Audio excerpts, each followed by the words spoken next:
19वां अध्याय पुंसन व्रत की विधि। राजा परीक्षित ने पूछा, भगवान आपने अभी अभी पुंसन व्रत का वर्णन किया है और कहा है कि उससे भगवान विष्णु प्रसन्न हो जाते हैं, सो अब मैं उसकी विधि जानना चाहता हूँ।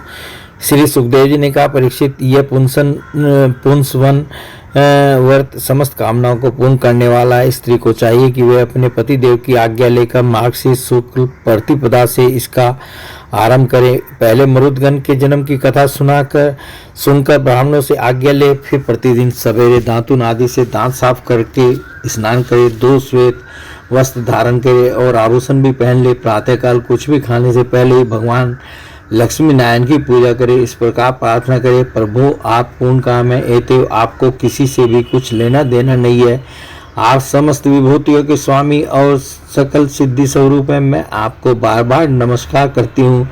मेरे आराध्य देव, आप कृपा, विभूति, तेज, महिमा और वीर्य आदि समस्त गुणों से नित्य युक्त हैं। इन्हीं भगो ईश्वरियों से नित्य युक्त होने के कारण आपको भगवान कहते हैं। आप सर्वशक्तिमान हैं। माता लक्ष्मी जी, आप भगवान की अर्धांगिनी और माया स्वरूपिणी है। भगवान के सारे गुण आप में निवास करते हैं। महाभाग्यवती जगन माता, आप मुझ पर प्रसन्न हो, मैं आपको नमस्कार करती हूँ।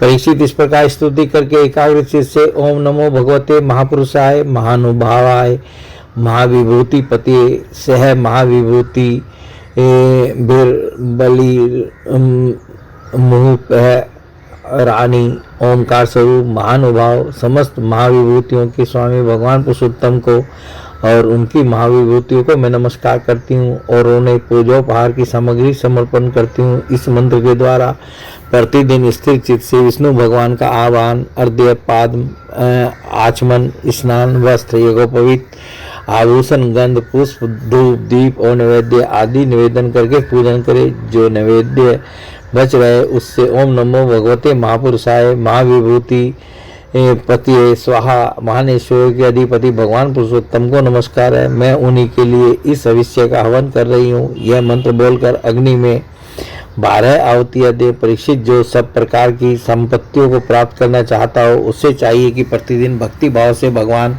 लक्ष्मी नारायण की पूजा करे, क्योंकि वे ही दोनों समस्त अभिलाषाओं के पूर्ण करने वाले एवं श्रेष्ठ वरदानी है। इसके बाद भक्ति भाव से भरकर बड़ी नम्रता से भगवान को साष्टांग दंडवत करे, 10 बार पूर्वोक्त मंत्र का जप करे और फिर इस स्तोत्र का पाठ करे। हे लक्ष्मी नारायण, आप दोनों सर्वव्यापक और संपूर्ण चराचर जगत की अंतिम कारण है। आपका और कोई कारण नहीं है। भगवान माता लक्ष्मी जी आपकी माया शक्ति हैं। ये ही स्वयं अव्यक्त प्रकृति भी हैं। इनका पार पाना अत्यंत कठिन है, पर वो आप ही इन महामाया के अधीश्वर हैं और आप ही स्वयं परम पुरुष हैं। आप समस्त यज्ञ हैं और ये है यज्ञ क्रिया। आप फल के भोक्ता हैं और ये है उसको उत्पन्न करने वाली क्रिया। माता लक्ष्मी जी तीनों गुणों की अभिव्यक्ति हैं और आप उन्हें व्यक्त करने वाले और उनके भोक्ता हैं। आप समस्त प्राणियों के आत्मा हैं और लक्ष्मी जी शरीर, इंद्रिय और अंतःकरण है। माता लक्ष्मी जी नाम एवं रूप हैं और आप नाम रूप दोनों के प्रकाशक तथा आधार हैं, पर वो आपकी कीर्ति पवित्र है। आप दोनों ही त्रिलोकी के वरदानी परमेश्वर हैं। अतः मेरी बड़ी बड़ी आशा अभिलाषाएं आपकी कृपा से पूर्ण हो। परीक्षित, इस प्रकार परम वरदानी भगवान लक्ष्मी नारायण की स्तुति करके वहाँ से नैवेद्य हटा दे और आचमन करा के पूजा करे। तदंतर भक्ति भाव भरित हृदय से भगवान की स्तुति करे और ये अवशेष को सुनकर फिर भगवान की पूजा करे। भगवान की पूजा के बाद अपने पति को साक्षात भगवान समझकर परम प्रेम से उनकी प्रिय वस्तु सेवा में उपस्थित करे। पति का भी यह कर्तव्य है कि वह आंतरिक प्रेम से अपनी पत्नी के प्रिय पदार्थ ला कर उसे दे और उसके छोटे बड़े सब प्रकार के काम करता रहे। परीक्षित, पति पत्नी में से एक भी कोई काम करता है तो उसका फल दोनों को होता है। इसलिए यदि पत्नी रजोधर्म आदि के समय यह व्रत करने के अयोग्य हो जाए तो बड़ी एकाग्रता और सावधानी से पति को ही इसका अनुष्ठान करना चाहिए। यह भगवान विष्णु का व्रत है। इसका नियम लेकर बीच में कभी नहीं छोड़ना चाहिए। जो भी यह नियम ग्रहण करे वह प्रतिदिन माला, चंदन, नैवेद्य और आभूषण आदि से भक्तिपूर्वक ब्राह्मण और सुहागिनी स्त्रियों का पूजन करे तथा भगवान विष्णु की भी पूजा करे। इसके बाद भगवान को उनके धाम में पधरा दे, विसर्जन कर दे। तदंतर आत्मशुद्धि और समस्त अभिलाषाओं की पूर्ति के लिए पहले से ही उन्हें निवेदित किया हुआ प्रसाद ग्रहण करे। साध्वी स्त्री इस विधि से 12 महीनों तक पूरे साल भर इस व्रत का आचरण करके मार्ग से इसकी अमावस्या को उद्यापन संबंधी उपवास और पूजन आदि करे।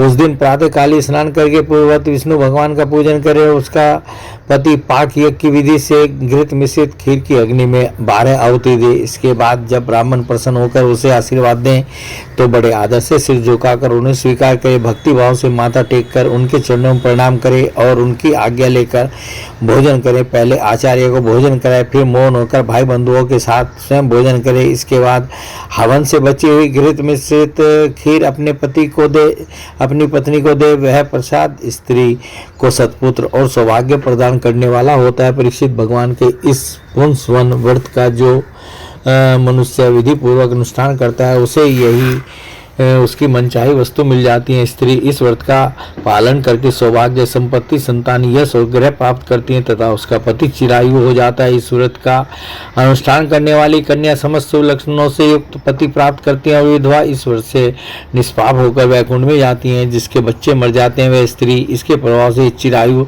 पुत्र प्राप्त करती है। धनवती किंतु अब भागिन स्त्री को सौभाग्य प्राप्त होता है और कुरूपा को श्रेष्ठ रूप मिल जाता है। रोगी इस व्रत के प्रभाव से रोग मुक्त होकर बलिष्ठ हो शरीर और श्रेष्ठ इंद्रिय शक्ति प्राप्त कर लेता है। जो मनुष्य मांगलिक श्राद्ध कर्मों में इसका पाठ करता है उसके पितर और देवता अनंत तृप्ति लाभ करते हैं। वे संतुष्ट होकर हवन के समाप्त होने पर वृत्ति की समस्त इच्छाएं पूर्ण कर देते हैं। ये सब तो संतुष्ट होते ही है, समस्त योगों के एकमात्र भोक्ता भगवान लक्ष्मी नारायण भी संतुष्ट हो जाते हैं और वृत्ति की समस्त अभिलाषाएं पूर्ण कर देते हैं। परीक्षित, मैंने तुम्हें मरुदगण की आदरणीय और पुण्यप्रद जन्म कथा सुनाई और साथ ही दीदी के श्रेष्ठ पुंसवन व्रत का वर्णन भी सुना दिया। बोलिए भगवान श्री कृष्ण की जय।